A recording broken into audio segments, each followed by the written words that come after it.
All right, button.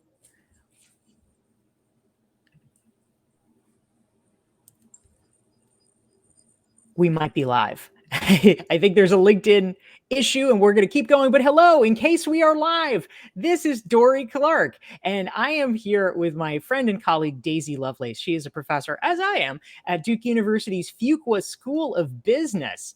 And we are here today to talk about future proofing your career. And LinkedIn has just kicked in, so we are live. This is Dorie Clark. I'm here with Daisy Lovelace. Daisy, so glad to have you here and delighted to be talking about how we can ensure that our careers are moving forward in the right way. It's a pleasure to be joining you here for this conversation, Dorie. Thank you. Excellent. And part of the reason that we're doing this actually is that LinkedIn Learning, where we're also both instructors, has actually made a number of courses free for the month of September that people can access. And Daisy, your course is called Communication Within Teams. We're going to be talking about that. And my course is called How to Make Strategic Thinking a Habit. Folks can, Google that. They can check it out and get those courses for free.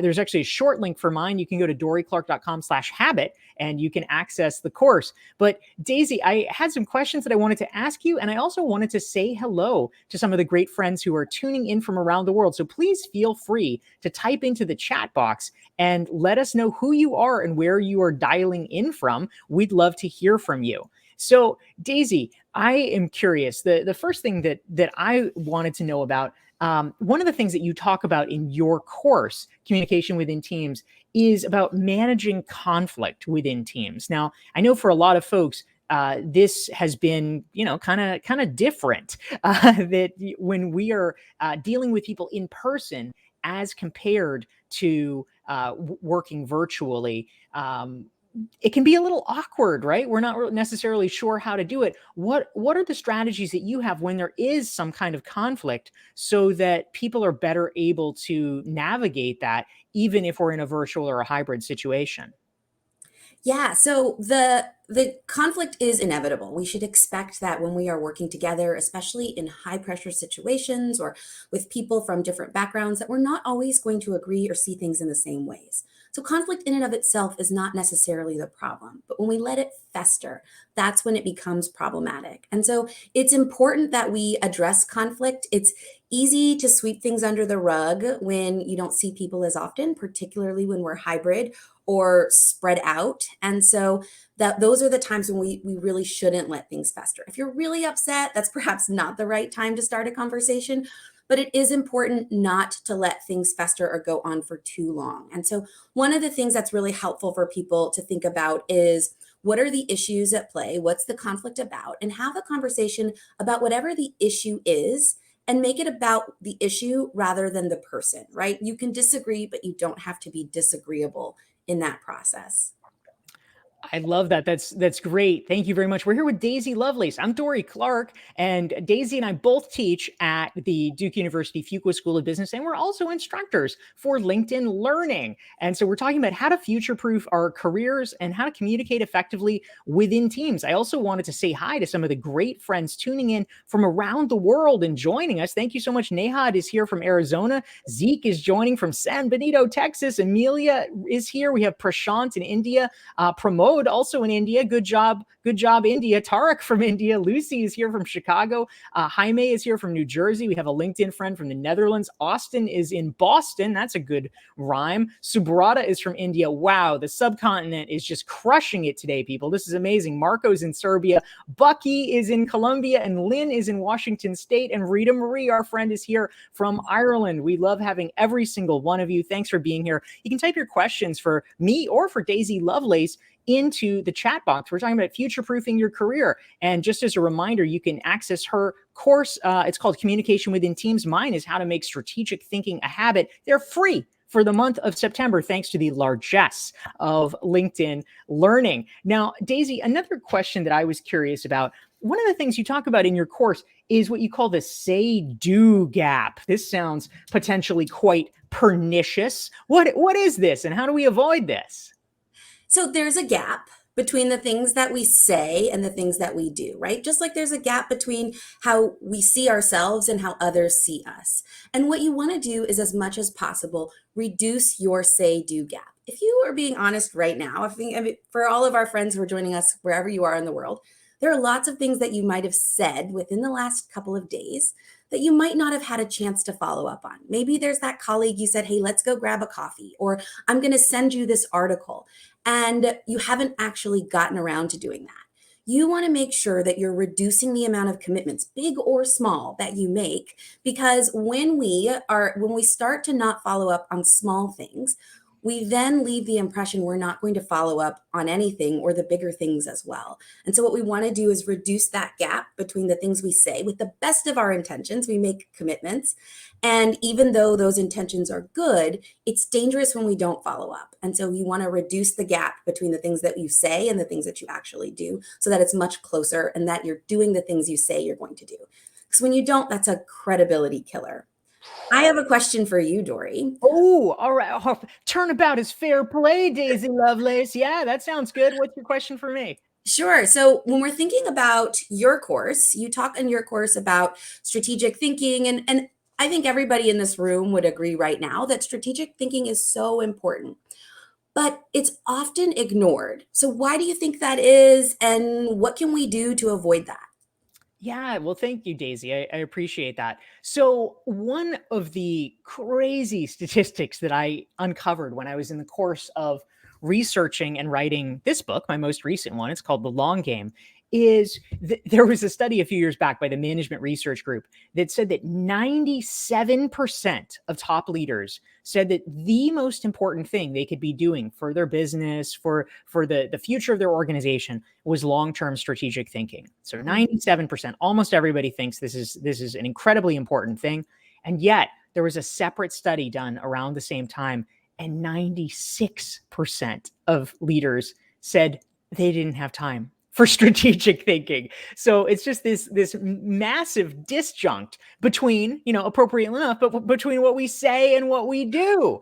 And so we need, it all comes together, right? We need to close that gap. And the advantage for all of us here listening is that because so many people pay lip service to strategic thinking, but they don't do it, it means that actually, if you are one of the very few people that does, there is an enormous competitive advantage embedded for you. I mean, we can all imagine, right? If you're planning long term, you are 3 moves ahead of everybody else on the chessboard. This is a good place to be. And you can learn more about it by taking my course on LinkedIn Learning. You can get it for free this month. It's called How to Make Strategic Thinking a Habit. You can just go to dorieclark.com/habit and you can access the course for free. And of course, Daisy's amazing course, just type into LinkedIn Learning or Google it. You can get it. It's communication within teams. So thank you for that question, Daisy. That is great. We're here. I'm Dorie Clark. This is Daisy Lovelace. We are both LinkedIn Learning instructors, and we teach for the Duke University Fuqua School of Business. And we're talking today about how to future-proof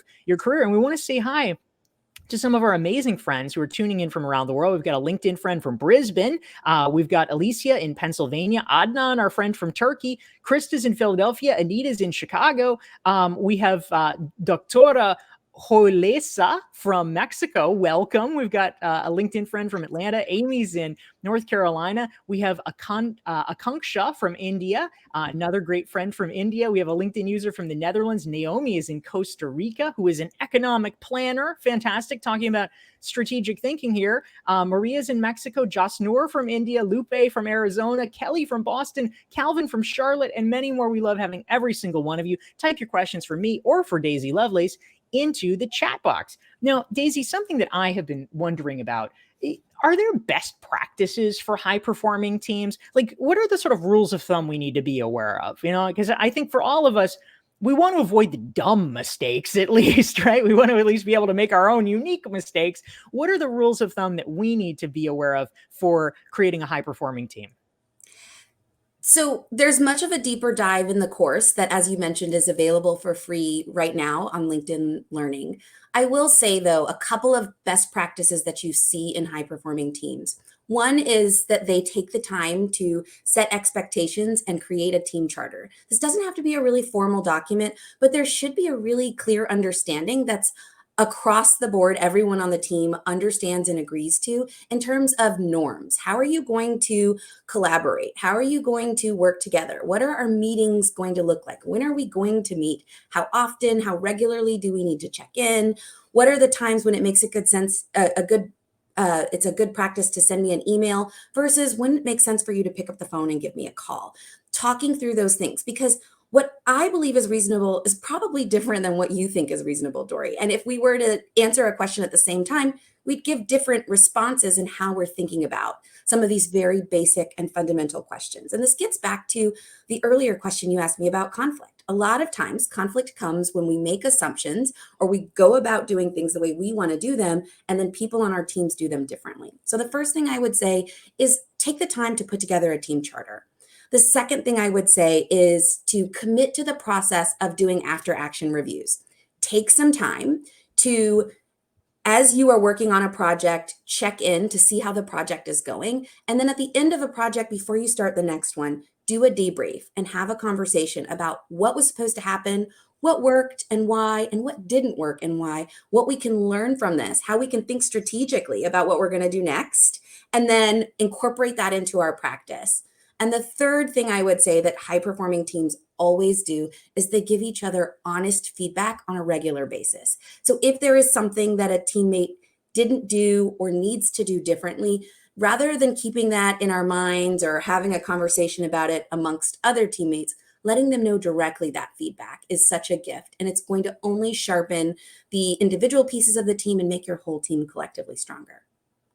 This is so great. Thank you. We're here with Daisy Lovelace, professor for Duke University's Fuqua School of Business. That's where I teach too. And we are LinkedIn learning instructors. So we're talking about future-proofing your career. We want to say hi to some of the amazing friends tuning in. Lewis is here from Australia. April is in Omaha. Thomas in Tampa. This is very alliterative. I like it. Maria's in Santiago de Chile. Janet's in the UK. Matthew's in Milwaukee. Bonnie from Pennsylvania. Salisu is in Niger. Rohan is from Panvel? I don't even know where that is, Rohan, but welcome. We're glad to have you. Amit is here from the Swiss and India team. I like it. Talk about cross-cultural.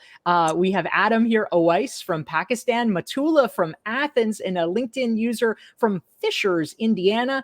Anant is from India, Geraldo from Brazil, and Nancy from Boston. We love having every single one of you here. And a great question came in, Daisy, which, speaking of Swiss, Amanda is curious. She wants to know, are Swiss Army knife type people more or less valuable now in terms of future-proofing careers? And I'm not sure, actually, around the world. This is an interesting philosophical question. Is it everywhere around the world that people use Swiss Army knives? Do you know what this is? If you don't, just to be culturally sensitive, this is a knife that does a lot of different things. This is not a single purpose knife. This is a knife that can do like 25 things. So if a person is like that, are they more valuable? What do you think, Daisy? Well, Amanda, I'm going to give you a somewhat dissatisfying answer and first say it depends. What I will say is, depending on the type of role, there are definitely roles where you need deep expertise and you aren't going to necessarily need a range of different types of skills. But for most roles, so perhaps more satisfying, the second part of my answer. For most roles, yes, you want to be thinking about developing your skills in multiple directions so that you are capable of doing lots of different things. At the Duke University Fuqua School of Business, where Dorie and I both teach, our dean, Bill Bolding, has coined this idea of us developing triple threat leaders, or leaders who have triple threat capabilities. Like And we put Hugh them in. Jackman, they can sing and dance and act, correct? Correct. Yeah. But instead of singing, dancing, and acting, those three are IQ, EQ, and DQ, right? So you want to have in intellectual intelligence, obviously, IQ. That might fall into the technical skills bucket of future-proofing your career.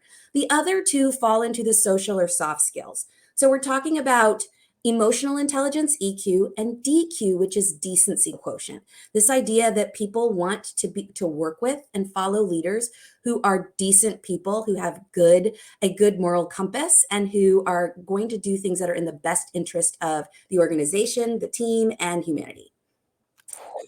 Awesome. I love it. Thank you very much. Dorie Clark and Daisy Lovelace here talking about future proofing your career. Elizabeth's joining us from Tampa, John from Rhode Island, Lavanya from India, Mervin in Israel, Jayanta from India, and a LinkedIn friend from Raleigh, and Laura from Sarasota. We love having every single one of you. Thank you so much. And just as a reminder, my course is How to Make Strategic Thinking a Habit. And one of the tips that I share in the course around strategic thinking, I actually love learning from friends and colleagues and get, sort of gather some of their best strategies.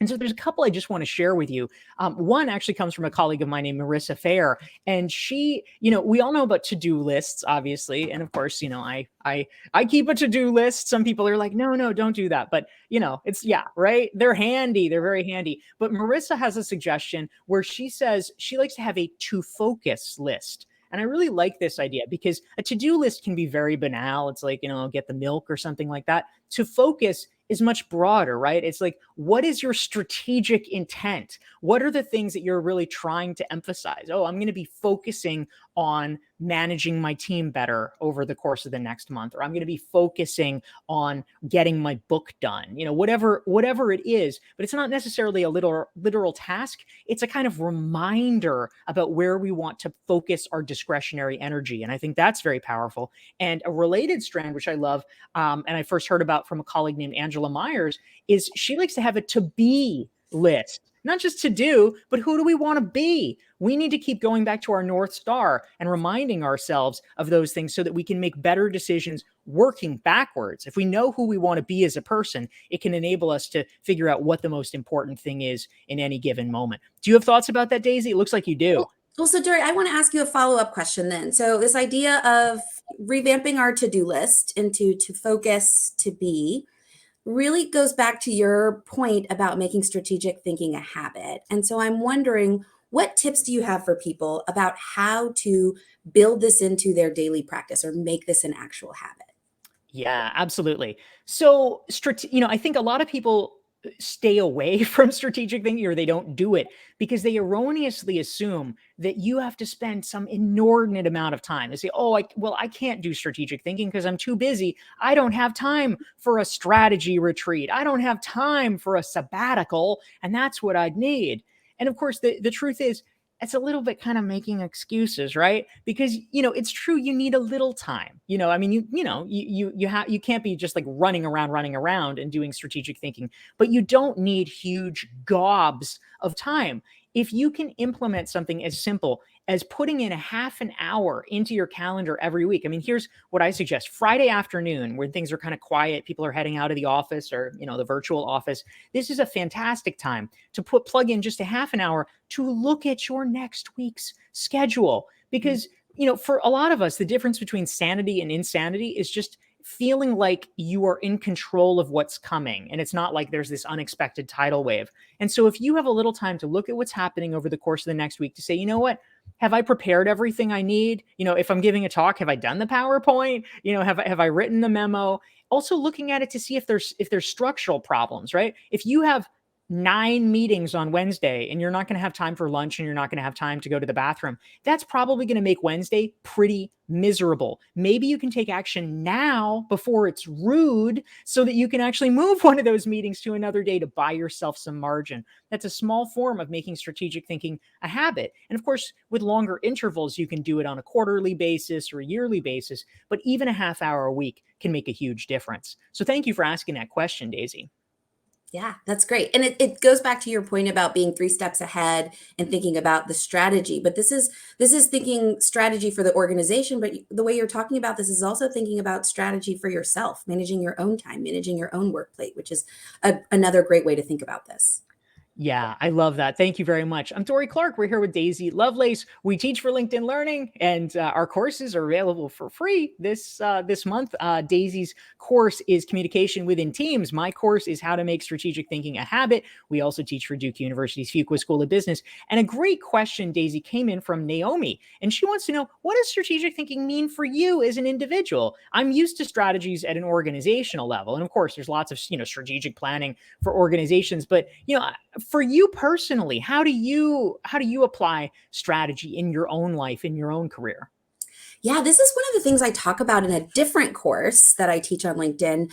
It's called Being an Effective Teammate. And one of the things that I say is you can use some of the same tools that you would use strategically for an organization as you on yourself, right? So a SWOT analysis is a obvious strategic tool that organizations use. SWOT stands for strengths, weaknesses, opportunities, and threats. And what you're doing if you're looking at this at the organizational level is looking at what are your company's strengths, what are your team's threats, what are your weaknesses, what are the opportunities for you to expand or grow, or new markets you could innovate in, or things that you could do differently. I'm saying flip that and use that for yourself individually, thinking about your career. What are your strengths? What are you really good at? What are you uniquely qualified to do? What are your weaknesses? What are things that you're not so good at or that you don't like to do? What opportunities are there for you to advance or grow in your career? And then what threats might there be, right? Are you doing some work that in 5 years AI might be able to replace? And so you want to be thinking about what threats might exist in your portfolio of work, and you want to minimize those threats, maximize your focus on the opportunities, spend more time building out your strengths, and then thinking about where you can find people to surround yourself with that complement your weaknesses. Love that so much. We're here with Daisy Lovelace. Her course is Communication Within Teams. You can Google it, you can check it out. It's available on LinkedIn Learning. And I'm Dorie Clark. My course is How to Make Strategic Thinking a Habit. We want to make sure to say hi to some of our amazing friends who are tuning in and joining us. Alicia is here from Massachusetts. We have Tosin from Lagos, Adams in Fort Mill, South Carolina, Patricia from Palm Beach, Manuel from Monterey, Bijashri from Amsterdam, Hamdan from Australia, Mahbube from Iran, and Leela from India. We are so glad to have all of you. And a wonderful question came in, Daisy, that I think is helpful, and it's from Adnan in Turkey, and he wants to know: conflicts are virtually inevitable, but when I'm trying to deal with them, I feel like I'm losing my good personal virtues. Oh, we feel you, Adnan. So how can we actually make sure that we're dealing with conflict in a right way that upholds who we want to be as people without kind of getting dragged into the mud? So what I would say, Adnan, is your concern about the how the other person feels, and also the relationships in the long term and how you're perceived. Those are the types of concerns most of us have when we're dealing with conflict. And what you want to do is have a conversation with the person. If you can do it in person, that's great. If not, do it virtually, but try not to put it off as much as you can. Talk through whatever it is that you are experiencing, and then talk about specific behaviors that you're finding problematic and not the person. The big thing with conflict is when people feel attacked, it then can really escalate. And so, what you want to do is focus on specific behaviors instead of focusing on judgments or evaluating the people. What do you think about that one, Dorie? Yeah, I think that's a really important point, Daisy. Thank you. And yeah, Adnan, it's so difficult sometimes because especially if we feel like somebody's not playing fair, it can kind of create this struggle where we're constantly obsessed with something, and it's not how we want to be, and it's not how we want to spend our time. I think that for me, one of the big questions is. Is there a sort of higher power? I don't mean God, but a boss, let's say, or HR that we can appeal to for some kind of help. And if our efforts to work with a person directly are not working, sometimes you do need a third party intervention. Another piece is just making sure that the boundaries are clear. I mean, it's ideal, it's best if you can work, with a person and have it all get along. But if not, try to get as far away as you can. Just like, oh, okay, you're gonna do this part, and I'm gonna do this part over here, and hopefully we actually don't have to do a lot of things together because I hate you. So for me, the question is like, how do you take yourself out of the firing line so you just don't have to subject yourself to the barrage on a day-to-day basis. So I love the points that you raised, Daisy. If you are enjoying this conversation, hit the like button and hit the share button so that your friends can benefit from it as well. And we have amazing friends who are joining us. We love having all of you guys tuning in. So thank you very much for that. We want to say hi to some of the awesome friends here. What have we got? We've got Som Tuchukwu from Thousand Oaks. We have Waisam from Sudan, Preeti's in the UK, Rita from San Antonio, Leonardo's in Cincinnati, and Vincent's in the Bay Area, and Ray from Newfoundland. We love having you. And this is a great question that we have that came in, Daisy. Amanda is curious, what should you do in your free time during the workday to better yourself professionally? Wow, talk about a growth mindset, Amanda. Great question. What would you recommend, Daisy? Well, the obvious easy thing right now, especially while these courses are free, is to tune into LinkedIn Learning's unlocked classes that are focused on helping you future-proof your career. But what I would say broadly outside of that, if you don't, or if you've already done that, let's say, is to just spend some time either reading or watching new content, just making sure that you're regularly and routinely putting yourself in the position as a learner. A growth mindset, or the putting yourself in the space where you want to be developing new skills, is a way to make sure that your career is future proof. You are going to rapidly be changing at the pace that everything else is changing if you're building in time as part of your work process, as a habit. As Dorie mentioned before, a strategic planning habit. You are strategically thinking about your own learning and development and making that a habit as a part of your practice. So what I would say is build in the time and then make sure you're holding yourself accountable to actually spending that time learning and growing. Yeah, that's really powerful. Thank you. I'm Dorie Clark. We're here with Daisy Lovelace. We both teach for the Duke University Fuqua School of Business and also LinkedIn Learning. So you can check out our courses there. Daisy, a great question came in from Steve about not just return to office in the post-COVID sense, but return to office if you've been out of the workforce for a while. Let's say, there could be a lot of reasons. I mean, maybe somebody's been caring for a relative or a child. Maybe you've had health concerns, whatever. But Steve is curious what to do when someone's been out of the workforce for a while, for 10 plus years. Maybe, there's something like they're fitting into the neurodiversity community or not. But if you're kind of out of the mix for a while, it can be hard to return back and sort of, find your way into a corporate career. What are your thoughts for somebody that might have been out of the workforce for a while, but wants to break in again? The first thing I would say is that there are probably some mental things for you that might be holding you back. So you want to make sure that you're working through whatever there might be going on in your mind that's telling you not to, whether that might be imposter syndrome or whatever else might be holding you back from your own psychology. You want to address those things, and that's kind of one bucket to focus on. The next bucket to focus on is building out your network, expand your network, start to reconnect with people who are in the workforce, get to know their stories and what they've been up to. And then think about how your past experiences. So in this example you cited, you said 10 years out of the workforce. So what were you doing during those 10 years? And are there things that are transferable skills that you can talk about from that period of time when you weren't in, say, a traditional office, that you can then bring into stories that you share about your own learning and growth over that period of time?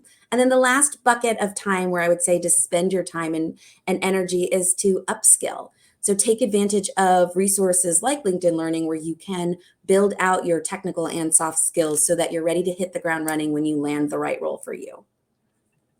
Yeah, that's terrific. Thank you very much, Daisy. And I love the point. I'll just emphasize it as well that, spending 10 years out of the workforce does not mean you've spent 10 years eating bonbons, right? You've been doing things, whether it's self-development, teaching yourself things, maybe you volunteered for charitable organizations, for people who are parents, maybe they've been involved in PTAs or, coaching something. Those are all valid forms of experience. And, if you structure it right, if you explain it right to people, they can understand, oh yeah, I guess that is a leadership opportunity. That is leadership experience, even if it's not corporate leadership experience. And so those are important things to remember. And also, the good news is that the labor market here in the US, at least, is still very tight. So this is a great opportunity. People are very hungry for employees, and they may be more likely than they would have under other circumstances to say, hey, you haven't been in the workforce for a while? Who cares? You seem great. Like, bring it on. So I think that the deck is stacked in your favor. If you've been enjoying this conversation, hit the like button and hit the share button so your friends can benefit. We have been discussing how to future-proof your career. I'm Dorie Clark. We've been here with Daisy Lovelace. And this month, our courses are free. Not all of them, but key ones are free on LinkedIn Learning. You can check it out. Daisy's is called Communication Within Teams. Mine is called How to Make Strategic Thinking a Habit. You can go into the LinkedIn Learning site and search for them, or you can go to my short link, dorieclark.com/habit. We've been talking about all the ways that we can keep ourselves sharp, keep ourselves fresh, and future-proof ourselves because, GPT-3 and Dolly, they're getting very good. So we need to make sure that we're even better. Daisy Lovelace, what are your parting words of advice for these fine folks? Well, so the one thing I will point out is my course falls in the category of soft skills. And what I would say is soft skills are not easy. Soft implies that there might be some ease that comes with them. But what we're seeing in the trends is that more and more, and particularly for people who want to be in leadership roles, that the ability to interpersonally connect with, motivate, and inspire people is what differentiates those who get selected for those key leadership positions and those who get picked for advancement opportunities. So what I would say is make sure that you're balancing your focus on the technical and the social related skills and spend some time building those things out. Thank you, Dorie. What about you? What's your closing thought for everyone? Amazing. Thank you so much, Daisy. It's been great to have this opportunity to chat with you and to share some of our strategies. Well, as we talked about in my courses, how to make strategic thinking a habit. And part of why I think that's powerful, again, is, we often, much like, writing a book or something like that. I think we often build up strategic thinking in our minds so that it becomes this huge mountain. It's like, oh, it's going to take so much time. It's going to take so much effort. I couldn't possibly do it. But it's not like that. It's not like running a marathon where you have to be training for 6 months in order to do it. Really strategic thinking is about a frame shift. It's about, doing the same thing you're already doing, but trying to look at things in a slightly different way and asking slightly different questions. So this is a change that you can make that doesn't require, so much time or so much effort. It's literally just saying, all right, I'm going to force myself for a while. You do have to, sort of concentrate a little bit to, in the beginning, but just like any habit, over time, it becomes easier and easier. It's about asking the right questions. And at a fundamental level, my favorite question to ask ourselves is, what can I do today that will make tomorrow easier and better? So thank you so much for that, Daisy. I'm Dorie Clark, Daisy Lovelace. We're so glad to be here. If you are interested in live streams and you want more of them, I'll be back tomorrow, Thursday at noon. Every Thursday at noon, I do a Newsweek live stream show. Tomorrow's guest is Amy Gallo, who is the author of a book about how to work with difficult people. So if you have any of those in your life, tune in. You can just go to dorieclark.com/li to follow me on LinkedIn and get notified. And that's noon Eastern tomorrow, Thursday, 9 a.m. Pacific. On behalf of myself and Daisy Lovelace, we are so glad to have you here, and thanks for tuning in.